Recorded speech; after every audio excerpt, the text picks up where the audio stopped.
Serius ke dia cerai sebab tu tengok komen ni lawak gila? Bagus, teruskan scroll.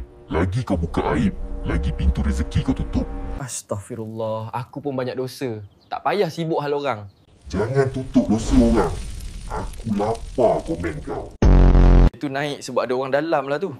Aku lagi bagus sebenarnya. Ya, cemburu tu manis, biar hati kau reput perlahan-lahan. Alhamdulillah, moga dia terus berjaya. Mungkin rezeki aku lepas ni. Jangan doakan dia. Setiap kali kau doa, rezeki kau naik. Aku tak guna. Hidup ni gelap, tak ada harapan. Bagus. Lagi kau rasa tak berguna, lagi mudah aku tarik kau jauh. Ya Allah, bagi aku kekuatan walau aku rasa lemah. Jangan sebut nama dia. Nama tu bakar aku.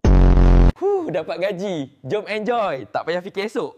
Bijak. Rezeki tanpa syukur, rezeki paling sedap aku curi. Alhamdulillah, ni semua pinjaman dari Allah. Aku nak bahagi sikit untuk sedekah. Oh. Jangan bagi. Kau bunuh lapar aku. Dia pijak kepala aku. Aku balas 10 kali ganda. Itu murid aku.